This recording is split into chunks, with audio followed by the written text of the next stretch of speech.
আমি ইসলামী শিক্ষার গুরুত্ব সম্পর্কে কয়েকটি মৌলিক কথা আমি আপনাদের সামনে আলোচনা করব।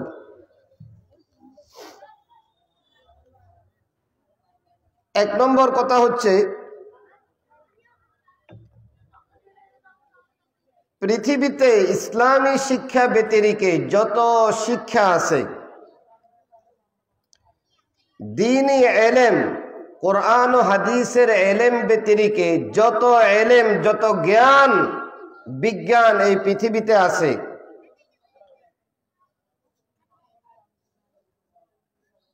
সবগুলো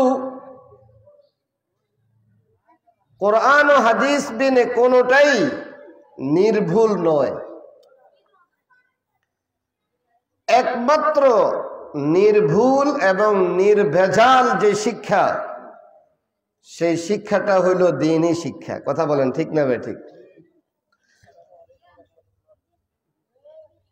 যে এলেম এবং যে শিক্ষার মধ্যে কোনো ভুল নাই, কোনো ভেজাল নাই, কোনো মিথ্যা নাই, কোনো প্রকারের ধোঁকাবাজি যে শিক্ষার মধ্যে নাই, ওই শিক্ষাটাই হইল কোরআন ও হাদিসের শিক্ষা। আমার ভাইয়েরা,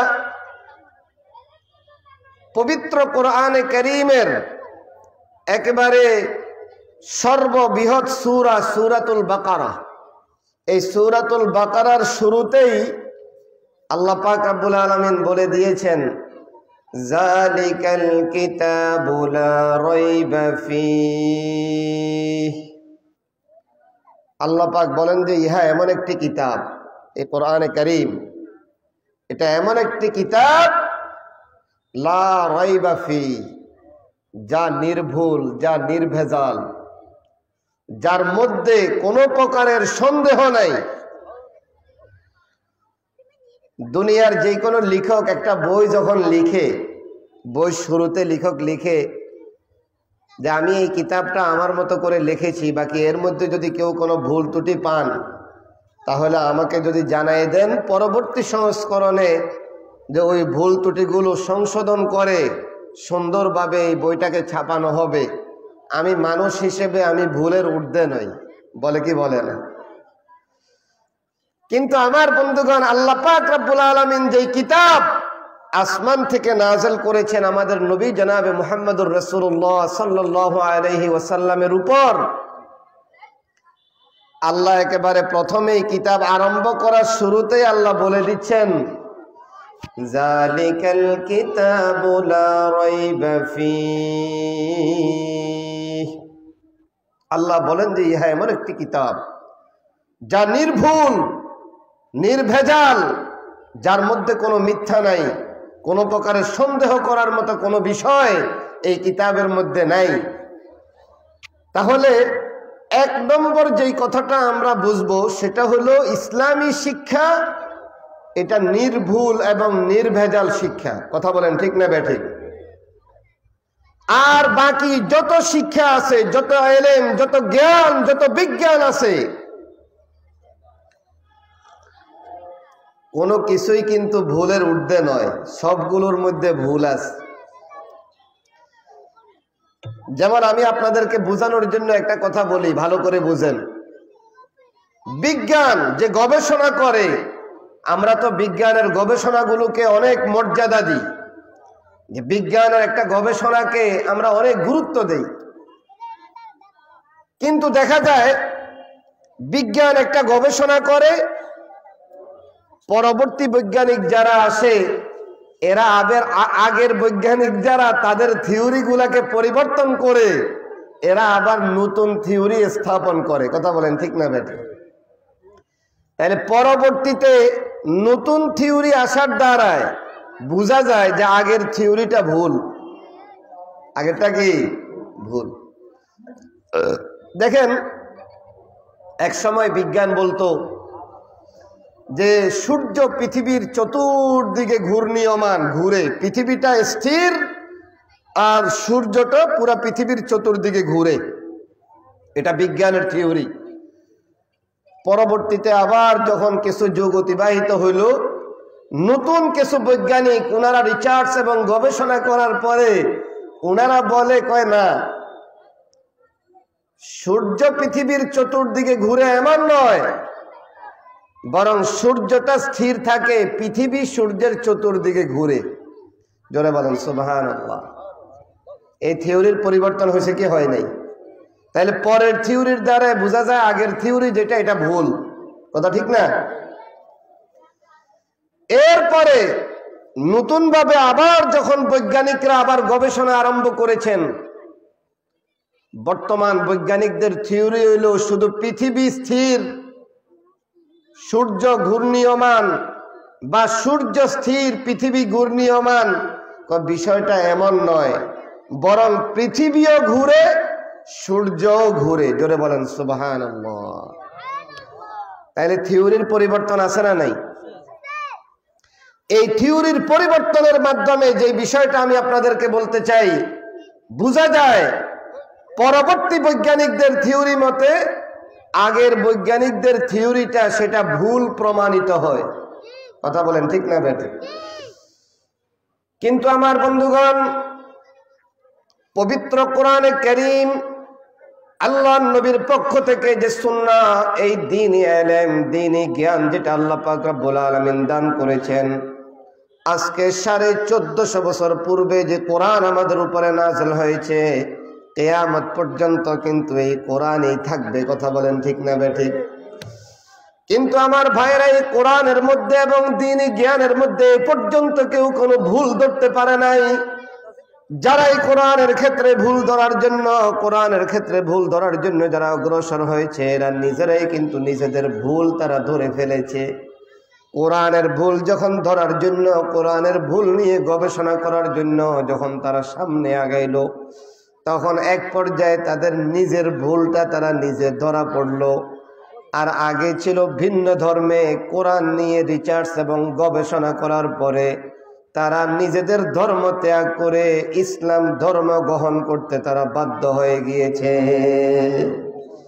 ইসলাম ধর্ম গ্রহণ করার জন্য তারা বাধ্য হয়ে গিয়েছে। কোরআনের ভুল ধরার জন্য যখন তারা সামনে অগ্রসর হয়েছে, নিজের ভুলটা ধরা পড়ে গেছে। জোরে বলেন সুবহানাল্লাহ। কোরআনের মধ্যে কোনো ভুল আছে? এই কোরআনের ইলম, কোরআনের জ্ঞান যেটা, এটা নির্ভুল, নির্ভেজাল। এটা হলো ইসলামী শিক্ষার 1 নম্বর বৈশিষ্ট্য। মনে থাকবে এই কথা ভাই আমার বন্ধুগণ। পবিত্র কোরআনে কারীমের সূরাতুর রহমানের আয়াত আমি আপনাদের সামনে তেলাওয়াত করেছি। আল্লাহ পাক রব্বুল আলামিন এই সূরাতুর রহমানের মধ্যে আল্লাহ বলেন, আর রহমানু আল্লামাল কুরআন খালাকাল ইনসানা আল্লামাহুল বায়ান। এই সূরার তাফসীর, শানে নুজুল এগুলো আমি এখন বয়ান করব না। আমি শুধু সূরার আলোকে আমার নির্দিষ্ট বিষয়ের ব্যাপারে কথা বলবো।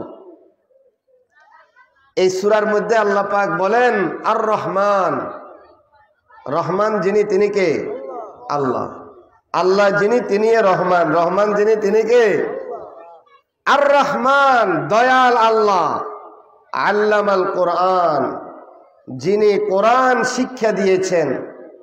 খালাকাল ইনসান, যিনি মানুষ সৃষ্টি করেছেন। কোরআন শিক্ষা দিয়েছেন কে? মানুষ সৃষ্টি করেছেন কে? আল্লাহ। কিন্তু আমার বন্ধুগণ, আল্লাহ এখানে বলতেছে যে দয়াল আল্লাহ যিনি কোরআন শিক্ষা দিয়েছেন 1 নাম্বার। 2 নাম্বার, যিনি মানুষ সৃষ্টি করেছেন। আপনারা বলেন, মানুষ সৃষ্টি আগে হয় না কোরআন শিক্ষাটা আগে হয়? মানুষ সৃষ্টিটা আগে। বুঝেন নাই? একটা বাচ্চা যখন মায়ের পেট থেকে ভূমিষ্ঠ হয়, 5 বছর পরে তাকে নুরানি মাদ্রাসায় ভর্তি করায়, তখন হুজুর তাকে আলিফ বা তা পড়ায়, আউযু বিল্লাহ বিসমিল্লাহ পড়ায়। কথা বলেন ঠিক না বেটে? আমার ভাইয়েরা, এখন মানুষ সৃষ্টি আগে, কোরআন শিখায় পরে। কিন্তু আল্লাহ বললেন বিপরীত। আল্লাহ বললেন যে আমি দয়াময় আল্লাহ, আমি কোরআন শিখিয়েছি, আমি মানুষ বানিয়েছি, মানুষ সৃষ্টি করেছি। কোরআন শিখার কথা আল্লাহ আগে বললেন, আর মানুষ সৃষ্টি করার কথা আল্লাহ পরে বললেন কেন, তার কারণটা কি? মুফাসসিরিনে কেরাম তাফসীরের কিতাবের মধ্যে লেখেন, ভালো করে মুসলমান একটু বুঝেন এই কথাগুলি, যে মানুষ দুই প্রকার। মানুষ কয় প্রকার? একটা হলো জন্মগত মানুষ অথবা আকৃতিগত মানুষ। এমিয়া জন্মগত মানুষ কাকে বলে? মানুষের ওরসে যার জন্ম হয় তাকেই জন্মগত মানুষ অথবা আকৃতিগত মানুষ বলবে। আরেকটা হচ্ছে গুণগত মানুষ। গুণগত মানুষ হলো আসল মানুষ, বাস্তব মানুষ, যারা গুণগত মানুষ। এখন গুণগত মানুষ কাকে বলে? জন্মগত মানুষ বুঝলাম, যারা মানুষের ওরসে জন্ম লাভ করে তারা জন্মগত মানুষ, আকৃতিগত মানুষ। আর গুণগত মানুষ কাকে বলে? আমাদের মধ্যে কি গুণ এমন আছে যেই গুণের কারণে আমি আর আপনি মানুষ, এটা আমাকে আর আপনাকে বুঝতে হবে। আমার বন্ধুগণ, যদি আপনি বলেন যে আমার মধ্যে খাওয়ার গুণ আছে, আমি খাইতে পারি এই জন্য আমি মানুষ, আমি বলবো আপনি কি পরিমাণ খান? একটা সমুদ্রের তিমি মাছ তো আমাদের মতো 500 মানুষের খানা একসাথে খায়। কথা বলেন ঠিক না বেঠিক? একটা গরু, ছাগল, ভেড়া, মহিষ একটা মানুষের চাইতে কিন্তু তাদের খাওয়ারের আহারের পরিমাণ আরো বেশি। কথা বলেন ঠিক না বেঠিক? আমার বন্ধুগণ, এই কোয়ালিটি আর এই গুণের কারণে কিন্তু মানুষ মানুষ নয়। যদি বলেন যে মানুষ ঘুমায়, এই গুণের কারণে মানুষ মানুষ, বলবো ঘুম তো একটা গরু ছাগলও ঘুমায়। বলেন কথা ঠিক না বেঠিক? একটা মানুষ যেরকম হাঁটতে পারে, চলতে পারে, একটা গরু ছাগলও চলতে পারে, হাঁটতে পারে। আমার বন্ধুগণ, যদি বলেন যে একটা মানুষ তার সন্তান হয়, সে বিবাহ শাদীর মাধ্যমে সন্তান জন্ম দিতে পারে, এই জন্য মানুষ, আমি বলবো সন্তান জন্ম তো একটা গরু ছাগলও দিতে পারে, একটা কুকুরও দিতে পারে। কথা বলেন ঠিক না বেঠিক? আমার বন্ধুগণ, কি এমন গুণ যেই গুণের কারণে একটা মানুষকে গুণগত মানুষ বলা হবে? একটা মানুষ গুণগত মানুষ হবে কি গুণের কারণে?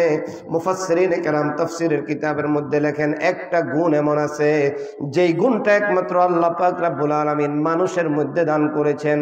মানুষ এই গুণে গুণান্বিত হতে পারে, আর অন্য কোনো মাখলুকের মধ্যে আল্লাহ পাক রব্বুল আলামিন এই গুণ রাখেন নাই। এই গুণটা কি গুণ?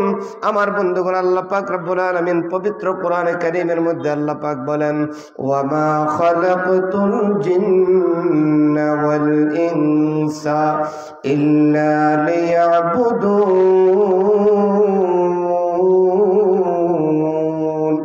আল্লাহ বলেন, আমি জিন এবং মানুষকে তৈরি করেছি আমার ইবাদত করার জন্য। কার ইবাদত?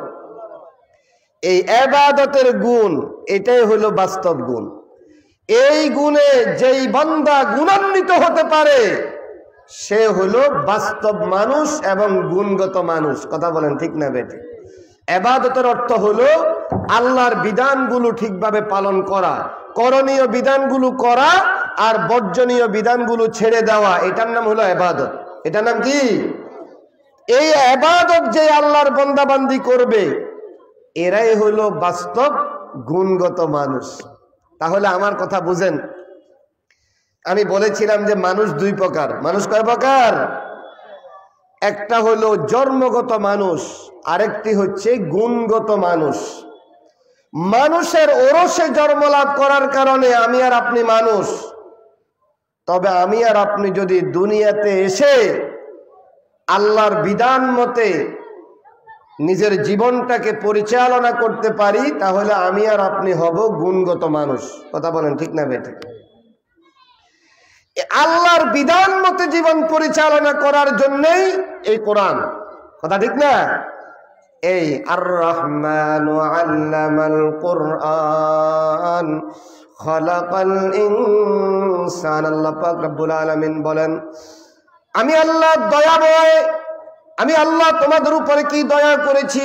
1 নম্বর দয়া, আমি আল্লাহ তোমাকে কোরআন শিক্ষা দিলাম, আর কোরআন শিক্ষার মাধ্যমে কিন্তু তুমি গুণগত মানুষ হতে পেরেছ। গুণগত মানুষ তাহলে আল্লাহ পাক রব্বুল আলামিন কোরআন শিখার কথা আগে বললেন, মানুষ সৃষ্টির কথা পরে কেন বললেন? যে মানুষ যদি গুণগত, একটা মানুষ যদি বাস্তব মানুষ এবং গুণগত মানুষ যদি হতে হয়, তাহলে কোরআন শিক্ষা ব্যতিরেকে একজন মানুষ গুণগত মানুষ এবং বাস্তব মানুষ হওয়া তার জন্য সম্ভব নয়। কথা বলেন ঠিক না বেঠিক? গুণগত মানুষ হওয়া তার জন্য সম্ভব হবে না যদি তার মধ্যে কোরআনের শিক্ষা না থাকে। আমার বন্ধুগণ, আমি আপনাদেরকে কয়েকটা দৃষ্টান্ত পেশ করব যে কোরআনের শিক্ষা, ইসলামী শিক্ষা থাকার কারণে যে একটা মানুষ গুণগত মানুষ হয়, আর এই কোরআনের শিক্ষা এবং ইসলামী শিক্ষা, ইসলামী জ্ঞান একজনের মধ্যে না থাকার কারণে সে দেখতে শুনতে তাকে যদিও মানুষ মনে হয়, বাস্তবে কিন্তু সেই লোকটা গুণগত মানুষ নয়, একমাত্র কোরআনের শিক্ষা থেকে দূরে থাকার কারণে। কথা বলেন ঠিক না বেঠিক? একজন নাস্তিকের নাম আপনারা শুনেছেন, ডক্টর আহমদ শরীফ। নাম কি? আহমদ শরীফ। হে নামের সাথে আবার শরীফ আছে, যার কারণে হে কয় মক্কা শরীফ, মদিনা শরীফ, কোরআন শরীফ, হাদিস শরীফ, কোন শরীফের তোমাদের দরকার নাই, আমি আহমদ শরীফে তোমাদের জন্য যথেষ্ট। জোরে বলেন নাউজুবিল্লাহ।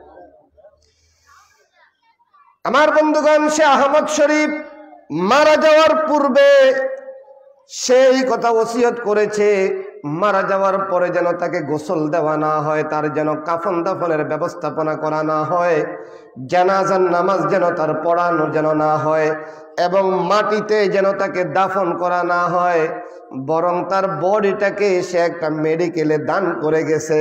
সে বলছে আমার কোনো গোসলের প্রয়োজন নাই, কোনো দাফন কাফনের প্রয়োজন নাই, কোনো জানাজার নামাজের প্রয়োজন নাই। আমার বন্ধুগণ, আমি আপনাদেরকে একটু জিজ্ঞাসা করতে চাই, ও মুসলমান, একটু বুঝে শুনে উত্তর দিবেন। আমাদের দেশে যদি একটা বলদ মারা যায়, বলদ চিনেন তো? একটা বলদ যদি মারা যায়, বলেন তো দেখি এই বলদকে কি আর গোসল দেওয়া হয় কিনা? এই বলদকে কি জানাজার নামাজ পড়ানো হয় কিনা? তাকে দাফন কাফন করা হয় কিনা? তাহলে আপনারাই বলেন, ও মুসলমান, এই যে আহমদ শরীফ একটা মুসলমান ঘরে জন্ম লাভ করার পরে তার মধ্যে কোরআনের শিক্ষা না থাকার কারণে সে এমন ভাবে উপদেশ দিল যে আমার জানাজাও হবে না, আমার দাফন কাফনও হবে না, গোসলও হবে না। বলেন তো মুসলমান, একটা বলদের মাঝে আর এই আহমদ শরীফের মাঝে কোনো পার্থক্য আছে কিনা? কোনো পার্থক্য আছে? কোনো পার্থক্য নাই। এই আহমদ শরীফ দেখতে যদিও নাকি তাকে আকৃতিগতভাবে মানুষ মনে হয়, কিন্তু সে আসলে মানুষ নয়, গুণগত মানুষ নয়, বাস্তব মানুষ নয়, একমাত্র কোরআনের শিক্ষা থেকে দূরে থাকার কারণে। কথা বলেন ঠিক না বেঠিক? এই জন্য কোরআনের শিক্ষা একজন মানুষকে গুণগত মানুষ বানায়। আপনারা যখন আপনাদের সন্তানগুলোকে মাদ্রাসায় এনে দেন, 5 বছর বয়সে মাদ্রাসায় এনে হুজুরের কাছে ভর্তি করান, এরপরে হুজুরকে বলেন যে হুজুর, আমার সন্তানটা আপনার কাছে দিয়ে গেলাম, আপনি আমার সন্তানকে মানুষের মতো মানুষ বানাইবেন। বলেন কি বলেন না? এখন 5 বছর পর্যন্ত আপনার সন্তানটা কি ছিল? 5 বছর পর্যন্ত আপনার সন্তানটা কি মানুষ ছিল না? সেটা জন্মগত মানুষ ছিল। তবে এখন যখন হুজুর তাকে কোরআনের শিক্ষা দান করবে, এখন কিন্তু আপনার এই সন্তানটা বাস্তব মানুষ এবং গুণগত মানুষে রূপান্তরিত হবে। কথা বলেন ঠিক না বেঠিক? আমার বন্ধুগণ, আরেকটা দৃষ্টান্ত দিয়ে একটু ভালো করে বোঝার জন্য, আমাদের দেশে কোন মুসলমান বিবাহ ব্যতিরেকে সন্তান জন্ম দেওয়া এটাকে কি ভালো মনে করবে না খারাপ মনে করবে? শুধু খারাপ নয়, এটা হারাম। এটা কি? বিবাহ ব্যতিরেকে সন্তান জন্ম দেওয়া এটা হারাম। আচ্ছা, আমাদের দেশে মুসলমান বাদ দেন, অমুসলমানরাও কি এই কাজটাকে ভালো মনে করবে? বিবাহ ব্যতিরেকে যদি সন্তান কেউ প্রসব করে, সন্তান জন্ম দেয়, তাহলে এটাকে কি কেউ ভালো মনে করবে? কিন্তু আমার বন্ধুগণ, আমাদের দেশের এই একটা সন্তান, নাম তার তাসলিমা নাসরিন। নাম কি? বর্তমান বাংলাদেশে নাই, বাংলাদেশ থেকে সে বহিষ্কৃত। সেই তাসলিমা নাসরিনের একটা বই আছে অপর পক্ষ, বইয়ের নাম। এই বইয়ের মধ্যে তাসলিমা নাসরিন লিখতেছে যে আমার পেট এটা আমার শরীরের একটা অংশ, এই জন্য আমার পেটের মধ্যে আমি কোত্থেকে বাচ্চা নিব সেটা একান্তই আমার অধিকার। সেখানে আমার স্বামীর কোনো অধিকার নাই, অন্য কোনো নির্দিষ্ট ব্যক্তির কোনো অধিকার নাই। এটা আমার দেহের অংশ, যেখান থেকে আমার মনে চায় সেখান থেকে আমার এই পেটের মধ্যে আমি বাচ্চা গ্রহণ করব। এখানে দুনিয়ার কারো অধিকার চলে না। আমি আপনাদেরকে একটু জিজ্ঞাসা করি যে যেখান থেকে মনে চায় সেখান থেকে বাচ্চা গ্রহণ করা, এটা কি একটা মানুষের স্বভাব না আমাদের দেশে কুত্তির স্বভাব? এই মেয়ে জোরে বলেন, কিসের স্বভাব? কুত্তির স্বভাব, কথা ঠিক না? তাহলে সেই তাসলিমা নাসরিনের পেট আর একটা কুত্তির পেটের মাঝে কোনো ব্যবধান নাই, কথা ঠিক না বেঠিক? তাসলিমা নাসরিনের পেট আর কুত্তির পেটের মাঝে কোনো ব্যবধান নাই।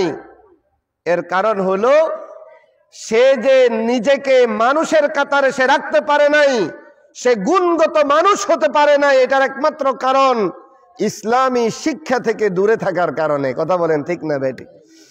এই জন্য আমার ভাইয়েরা, আল্লাহ পাক রব্বুল আলামিন এজন্য আমাদেরকে সুন্দরভাবে সূরাতুর রহমানের মধ্যে আল্লাহ আমাদেরকে বলে দিলেন, আর রহমান আল্লামাল কুরআন খালাকাল ইনসান।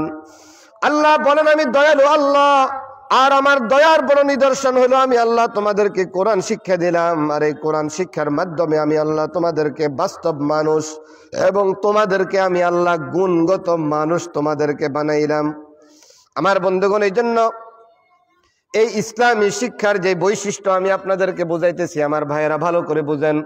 ইসলামী শিক্ষার যে বৈশিষ্ট্য আমি আপনাদেরকে বলতেছিলাম, এই ইসলামী শিক্ষার 2 নম্বরের যে বৈশিষ্ট্য সেটা হলো এই ইসলামী শিক্ষার মাধ্যমে, ধর্মীয় শিক্ষা এবং দ্বীনি শিক্ষার মাধ্যমে কিন্তু একটা মানুষ গুণগত মানুষে রূপান্তরিত হয়, কথা বলেন ঠিক না বেঠিক? जैसे इल्म की तासीर से जन होती है नाजन, जैसे इल्म की तासीर से जन होती है नाजन, कहते हैं उसी इल्म को अरबाब नजर मौत, कहते हैं उसी इल्म को अरबाब नजर मौत। আজকে আমার বন্ধুগণ, ইউরোপ আমেরিকা এবং পাশ্চাত্যের নারীরা সমান অধিকারের দাবি করছিল, যার কারণে তাদের দেশে নারী আর পুরুষের সমান অধিকার। এই সমান অধিকারের অর্থ হলো একটা পুরুষ যেরকম একা একা হোটেলে থাকতে পারবে, একটা নারীও হোটেলে থাকতে পারবে। একটা পুরুষ যেরকম সমুদ্র সৈকতে একা একা বেড়াতে পারবে, একটা নারীও সমুদ্র সৈকতে বেড়াতে পারবে। একটা পুরুষ যেরকম পার্কে গিয়ে নিজের মনে যেভাবে চায় এভাবে চলতে পারবে, একটা নারীও পার্কে গিয়ে মনে যেইভাবে চায় এভাবে চলতে পারবে। এই যে নারী আর পুরুষের যে সমান অধিকার, এই সমান অধিকারের দ্বারা কি হয়েছে? সর্বোপরি পুরুষদের চরিত্র আর নারীদের সতীত্ব শেষ, কথা বলেন ঠিক না বেঠিক? পুরুষের চরিত্র শেষ আর নারীদের সতীত্ব শেষ। যার কারণে আমার বন্ধুগণ ভালো করে বুঝবেন, ইউরোপ আর আমেরিকাতে যান, সেখানে একটা বাচ্চা যখন জন্মলাভ করে, তার জন্মলাভের পরে তার যে জন্ম নিবন্ধন হয়, এই জন্ম নিবন্ধনটা কিন্তু বাবার নামে হয় না, সেটা মায়ের নামে হয়, কথা বলেন ঠিক না বেঠিক? আপনারা খবর নিয়ে দেখেন আমি যেই কথাটা বলতেছি এটা সত্য কিনা, যে জন্ম নিবন্ধন বাবার নামে হয় না, মায়ের নামে হয়। তার কারণ এই সন্তানের বাবা কে, এটা সন্তান তো দূরের কথা, সন্তানের মাও কিন্তু ঠিকভাবে জানে না। এই সন্তানের বাবাকে, এটা সন্তান তো দূরের কথা, সন্তানের মাও ঠিকভাবে জানে না। কারণ সে একদিন হোটেলে ছিল, আরেকজনের সাথে সে কুকর্ম করেছে, আরেকদিন সে সমুদ্র সৈকতে গিয়ে আরেকজনের সাথে যৌনাচারে লিপ্ত হয়েছে, আরেকদিন জঙ্গলে গিয়ে আরেকজনের সাথে যৌনাচারে লিপ্ত হয়েছে। যার কারণে যে কোন যৌনাচারের মাধ্যমে তার পেটের মধ্যে সন্তান এসেছে, এটা তো আর সে আর ঠিকভাবে জানে না। কথা ঠিক না? এখন আপনারাই বলেন, এই কোরআন শিক্ষা থেকে দূরে থাকার কারণে সেই নারীদের সমান অধিকারের দ্বারায় তাদের সম্মান বাড়ছে না সম্মান কমছে? जिस इल्म की तासीर से जन होती है नाज़न, जिस इल्म की तासीर से जन होती है नाज़न, कहते हैं उसी इल्म को अरबाब नजर मौत। এই জন্য ইকবাল মরহুম তিনি বলেছেন, যে শিক্ষার দ্বারায় নারী নারী থাকে না, নারীর অধিকার সে বুঝে না, যে শিক্ষার মাধ্যমে নারী তার সতীত্ব নষ্ট হয়, এটা শিক্ষা নয়, এটা মানব জাতির জন্য মরণ। কথা বলেন ঠিক না বেঠিক? আমার বন্ধুগণ, যে কথাটা আমি আপনাদেরকে বোঝাতে চাই, যে ইসলামী শিক্ষা, এই ধর্মীয় শিক্ষা যেটা, এটা এত গুরুত্বপূর্ণ শিক্ষা। এই শিক্ষার দ্বারা কিন্তু একটা মানুষ, জন্মগত মানুষটা আমি গুণগত মানুষে রূপান্তরিত হই। আরে আমার বন্ধুগণ, আমার মতো একজন নাখান্দা, একজন নালায়েক, আমার মতো একজন গুনাহগার ব্যক্তি যে আজকে এই চেয়ারের উপরে যে আমি বসলাম, এই চেয়ারের উপরে বসার জন্য এই যে গুণের অধিকারী যেটা আমি হলাম, এটা তো কিন্তু আমার কোনো ব্যক্তির মধ্যে কোনো গুণ নাই। আপনাদের যেরকম দুইটা হাত, আমারও কিন্তু এইভাবে দুইটা হাত, আপনাদের যেরকম দুইটা পা, আমারও দুইটা পা, আপনার যেরকম দুইটা চোখ, আমারও দুইটা চোখ। কিন্তু আমার বন্ধুগণ, ওলামায়ে কেরাম আজকে এত মর্যাদাবান, এত সম্মানী, এত দামি কেন? কারণ তার মধ্যে কোরআনের জ্ঞান আছে। কথা বলেন ঠিক না বেঠিক? কোরআনের ইলম আছে। চন্দে খানি হিকমতে ইউনানিয়া, চন্দে খানি হিকমতে ইউনানিয়া, হিকমতে কুরআনিয়া রাহম বখা জমিউল العلم في القرآن لكن تقاصر عنه إفهام الرجال। এজন্য আমার ভাইরা, কোরআন শিক্ষা এবং ইসলামী শিক্ষার মাধ্যমে একটা মানুষ গুণগত মানুষ হবে। কথাটা মনে থাকবে? এরপরে আসেন 3 নম্বর বৈশিষ্ট্য। আমার কথাগুলা সংক্ষিপ্ত সময়ে বলবো, ভালো করে কথাগুলা মনে রাখবেন। এই যে আসমান জমিন দুনিয়াটা টিকে আছে, রাজার রাজত্ব চলতেছে, ব্যবসায়ীদের ব্যবসা চলতেছে, চাকরিজীবীদের চাকরি চলতেছে, যতদিন দুনিয়া টিকবে ততদিন রাজার রাজত্বও টিকবে। কথা ঠিক না?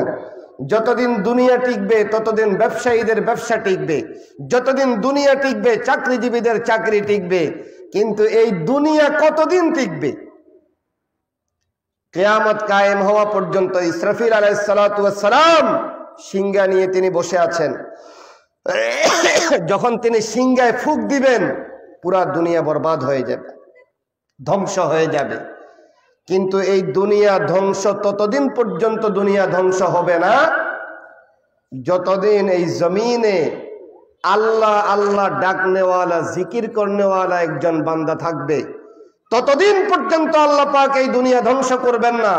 যেদিন এই জমিনের বুকে আল্লাহ বলনেওয়ালা একজন ব্যক্তিও যেদিন থাকবে না, ওই দিন আল্লাহ পাক এই দুনিয়াটা ধ্বংস করে দিবেন। কথা ঠিক না বেঠিক?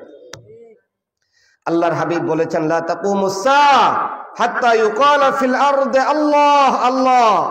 আল্লাহ আল্লাহ বলনেওয়ালা ব্যক্তি যতদিন পর্যন্ত এই জমিনে থাকবে, ততদিন পর্যন্ত কিয়ামত কায়েম হবে না। আমি আপনাদেরকে একটু জিজ্ঞাইতে চাই, আল্লাহ আল্লাহ জিকির করা এটা শিখে কি স্কুল কলেজ ভার্সিটিতে গিয়ে, না মাদ্রাসায় গিয়ে? এই জোরে বলেন, কোথায়? মাদ্রাসায় আসলে, দ্বীনি শিক্ষা শিখলে সে আল্লাহ আল্লাহ বলনেওয়ালা হয়, সে আল্লাহকে স্মরণ করনেওয়ালা হয়। তাহলে এর দ্বারাই বোঝা যায়, যতদিন পর্যন্ত এই দ্বীনি শিক্ষা থাকবে, দ্বীনি প্রতিষ্ঠান থাকবে, ততদিন পর্যন্ত কিয়ামত কায়েম হবে না। কথা বলেন ঠিক না বেঠিক?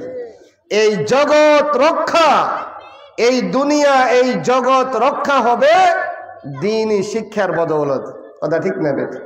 3 নাম্বার কথা বললাম। 4 নাম্বার, ধর্মীয় শিক্ষার বৈশিষ্ট্য কি? আমার বন্ধুগণ, দ্বীনি শিক্ষা যারা অর্জন করে, তাদের অন্তরের মধ্যে আল্লাহ পাকের ভয় ঢুকানো হয়। যারা এই মাদ্রাসাগুলোতে যারা পড়ালেখা করে, তাদেরকে আল্লাহর ভয় তাদের অন্তরে ঢুকানো হয়। কোন প্রকারের নাফরমানি যেন তারা না করে, গুনার কাজ যেন তারা না করে, এই জন্য আল্লাহর ভয় তাদের অন্তরে ঢুকানো হয় কি হয় না? এই জন্য এই ধর্মীয় শিক্ষা যাদের মধ্যে আছে, তারা কখনো আল্লাহর নাফরমানি করে না। চুরি, হাইজাকারি, ডাকাতি, সন্ত্রাস, জেনা, ব্যভিচার, খুন, জালিয়াতি, রাহাজানি, এগুলা কি যারা ধর্মীয় শিক্ষা যাদের মধ্যে আছে তারা এগুলা করে? ভাই জোরে বলেন, করে? করে। তাহলে এই ধর্মীয় শিক্ষা যতদিন পর্যন্ত থাকবে, ইসলামী শিক্ষা যতদিন পর্যন্ত থাকবে, মানুষের মাঝে সততা বাকি থাকবে। কথা বলেন ঠিক না বেট? আর আজকে আমার বন্ধুগণ, আমাদের দেশের চিত্র বলেন আর বাহিরের দেশের চিত্র বলেন, সব এখন আমাদের সামনে পরিষ্কার। যত বড় বড় দুর্নীতি হয়, এই দুর্নীতিগুলা কি শিক্ষিত মানুষে করে না অশিক্ষিত মানুষে করে? শিক্ষিত, কথা ঠিক না? শিক্ষিত মানুষরাই করে বড় বড় দুর্নীতি। কিন্তু এই কি শিক্ষা তারা শিখলো? যেই শিক্ষা তাদেরকে চুরি থেকে, যেই শিক্ষা তাদেরকে হাইজাকারি থেকে, যে শিক্ষা তাদেরকে জাতির সম্পদ লুণ্ঠন করা থেকে ফিরাইতে পারলো না, ওই শিক্ষা কখনো জাতির মেরুদণ্ড হতে পারে না। কথা বলেন ঠিক না বেটা? এই জন্য আমার ভাইয়েরা, এই দ্বীনি শিক্ষার একটা গুরুত্বপূর্ণ বৈশিষ্ট্য, ধর্মীয় শিক্ষার একটা গুরুত্বপূর্ণ বৈশিষ্ট্য হলো, যতদিন পর্যন্ত এই ধর্মীয় শিক্ষা থাকবে, মানুষের মাঝে সততা থাকবে, মানুষের মাঝে আল্লাহর ভয় থাকবে, আল্লাহর নাফরমানি ততদিন পর্যন্ত তারা করবে না। আল্লাহর ভয় যদি থাকে, সে কখনো চুরি করবে না, হাইজাকারি করবে না, অন্যের সম্পদ কখনো লুণ্ঠন করবে না। আমার বন্ধুগণ, খলিফাতুল মুসলিমিন আমিরুল মুমিনিন হযরত ওমর ফারুক রাদিয়াল্লাহু তাআলা আনহুর ঘটনা আপনারা অনেকেই জানেন। একবার তিনি সফরে বের হইলেন, লম্বা রাস্তা দিয়ে তিনি যাচ্ছেন মুসাফিরের বেশে। পথের মধ্যে একজন রাখালের সাথে দেখা হয়েছে। রাখাল, যেই রাখাল অনেকগুলো ছাগল চড়াইতেছে। খলিফাতুল মুসলিমিন হযরত ওমর তাকে বললেন যে, এই রাখাল, আমি একজন মুসাফির মানুষ। রাখালও কিন্তু হযরত ওমরকে চিনে নাই। আমি একজন মুসাফির, খাওয়ার দাওয়ারের কোনো ব্যবস্থাপনা আমার কাছে নাই। দেখলাম একটু আগে তুমি একটা ছাগলের দুধ দহন করে তুমি খেয়েছ। একটা ছাগলের আরেকটা ছাগলের দুধ দহন করে একটু আমাকে দাও, আমি মুসাফির, অনেক ক্ষুধার মধ্যে আমি রয়েছি। আমার বন্ধুগণ, ওই রাখাল কি উত্তর দিল? রাখাল বলে, আপনি মুসাফির মানুষ, অবশ্যই আপনার প্রতি দয়া করা দরকার। তবে মনে রাখবেন, এই ছাগলগুলো কিন্তু আমি রাখালগিরি করি, ঠিক আছে, তবে এই ছাগলগুলোর কিন্তু আমি মালিক নই। এটার একজন মালিক আছে, এই ছাগলগুলোর মালিক আছে, আমি ছাগলের রাখাল। আমার মালিক আমাকে এই ছাগলের দুধ দহন করে পান করার জন্য আমাকে অনুমতি দিয়েছেন, তবে অন্য কাউকে দুধ খাওয়ানোর আমাকে অনুমতি দেন নাই।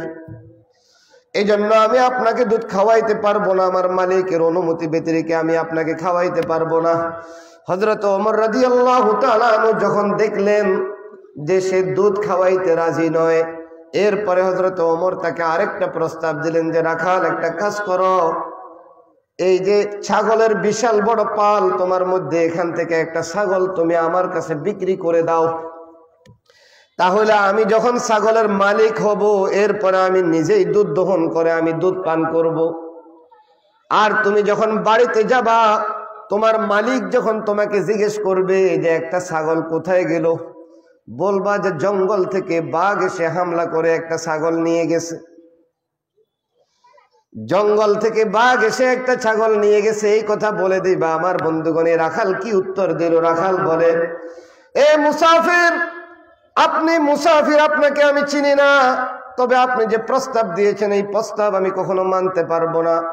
তবে দুনিয়ার যেই মালিক আমার আছে, এই মালিক কিন্তু আমার উপর আস্থা আছে। আমি যদি বলি যে জঙ্গল থেকে বাঘ এসে একটা নয়, দুইটা চারটা ছাগলও নিয়ে গেছে, এটা আমার মালিক আমাকে বিশ্বাস করবে। তবে আসমানের উপরে কিন্তু আমার অরিজিনাল মালিক আমার আসমানের উপরে আছে, যিনি সব কিছু দেখেন, সব কিছু শুনেন, মানুষের অন্তরের ভিতরে কি কল্পনা করে ওইটাও জানেন। কথা বলেন ঠিক না ঠিক? এই জন্য আসমানের উপরের যেই মালিক, ওই অরিজিনাল মালিককে কিন্তু আমি ধোঁকা দিতে পারবো না। ওই মালিককে আমি ভয় পাই, ওই মালিককে আমি ভয় করি। আমার বন্ধুগণ, আমি আপনাদেরকে বলতে চাই এই কথাটা।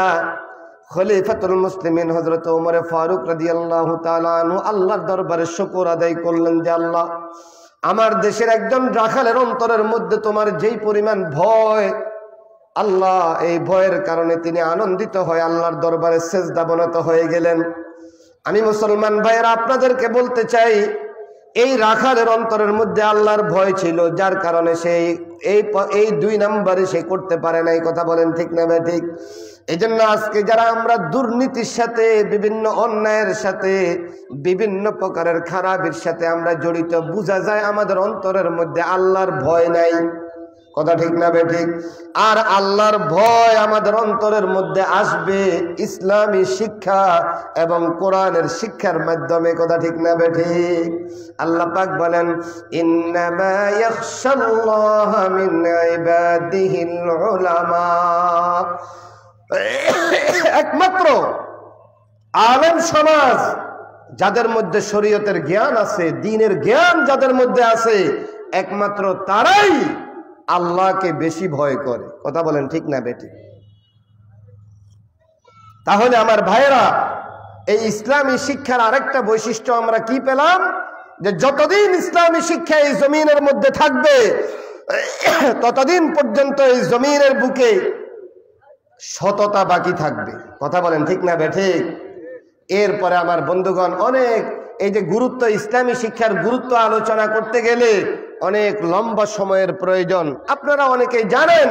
এরপরও আরো দু একটি কথা আমি আপনাদেরকে একটু বলবো, যে ইসলামী শিক্ষাটা কত গুরুত্বপূর্ণ শিক্ষা। ইসলামী শিক্ষা যদি আপনি অর্জন করেন দুনিয়াবি ভাবে, এতক্ষণ পর্যন্ত যা বললাম এগুলা তো দুনিয়াবি লাভ, এরপরে মৃত্যুর সময়ও আপনার উপকার হবে, কবরে আপনার উপকার হবে, হাসরের ময়দানেও আপনার উপকার হবে। কথা বলেন ঠিক না বেটি? মৃত্যুর সময় আপনার কি উপকার হবে? যারা দ্বীনি ইলম অর্জন করে, তাফসীরের কিতাবের মধ্যে আছে যে আল্লাহ পাক রব্বুল আলামিন তাদেরকে ঈমানের সাথে দুনিয়া থেকে যাওয়ার সেই সৌভাগ্য দান করবেন। বলেন আলহামদুলিল্লাহ।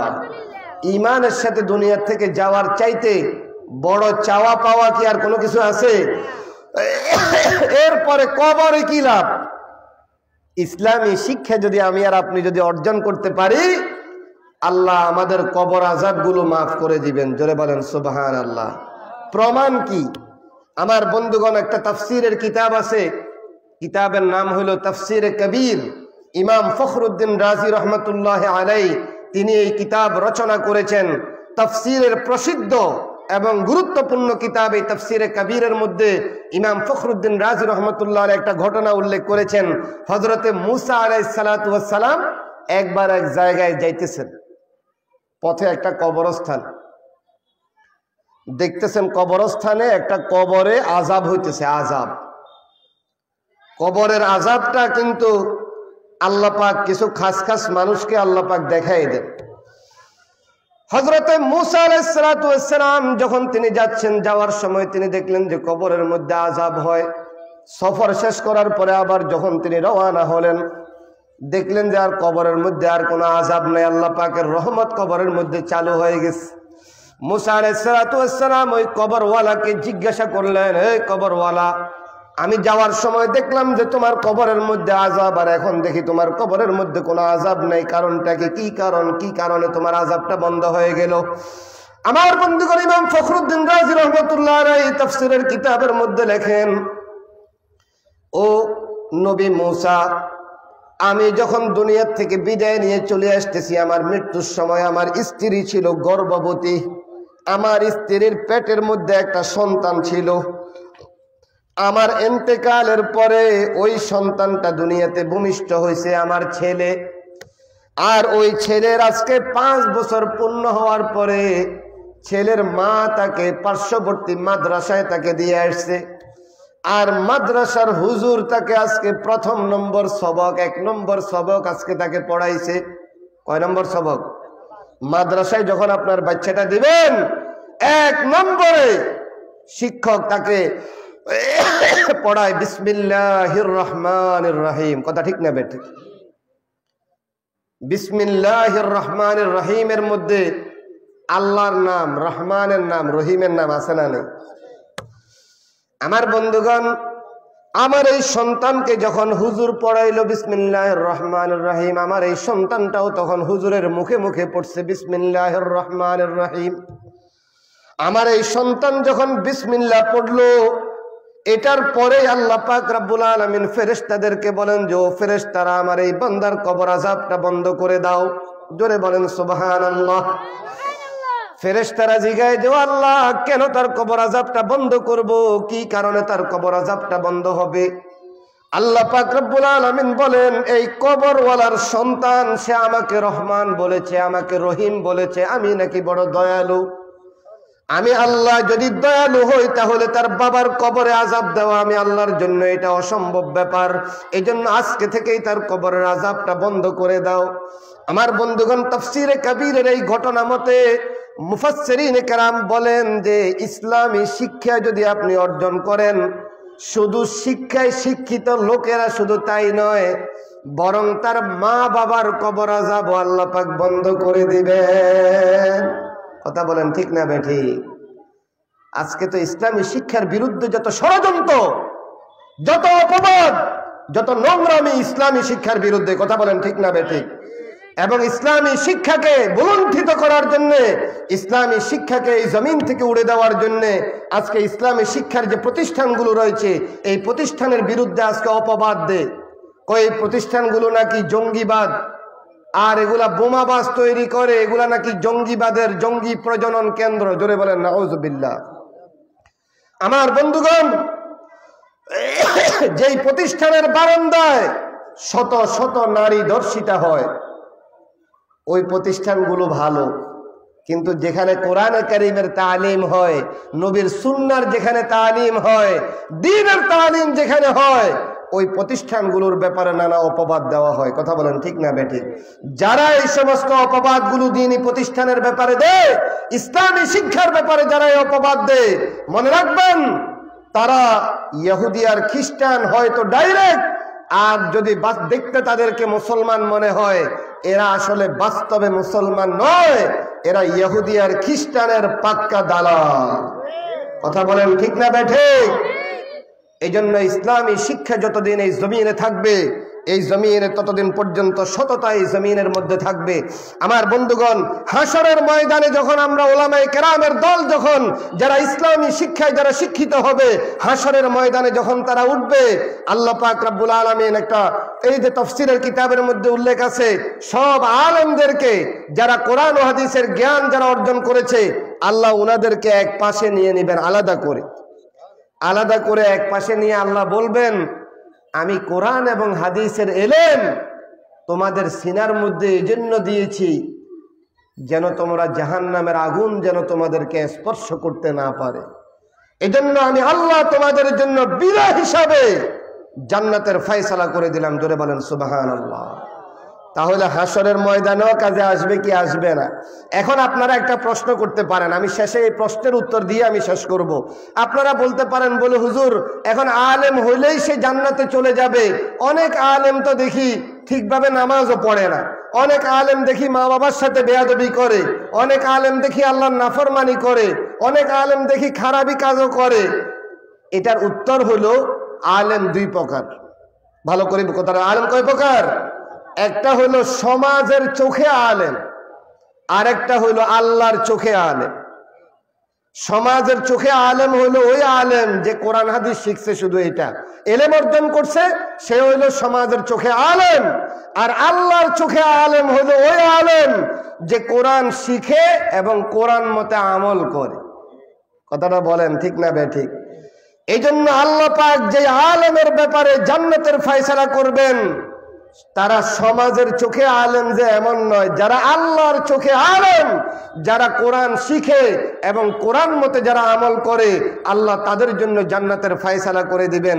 এজন্য আল্লাহর চোখে আলেম হবে যখন কোরআন মতে আমল হবে। বলেন তো আমাদের এই প্রতিষ্ঠানগুলোতে কোরআন মতে আমল আছে না নাই? এই কোরআন মতে আমলই হওয়ার জন্য এই প্রতিষ্ঠানগুলোর কোনো বিকল্প নাই। এই জন্য সংক্ষিপ্ত সময়ের মধ্যে আমি দ্বীনি শিক্ষার কয়েকটি গুরুত্ব আপনাদের সামনে আমি আলোচনা করেছি। আল্লাহ রাব্বুল আলামিন আমাকে আপনাদের সকলকে এই কথাগুলি বুঝার এবং আমল করার তৌফিক দান করুন। ওয়া আখিরু দাওয়ানা আনিল হামদুলিল্লাহি রাব্বিল আলামিন।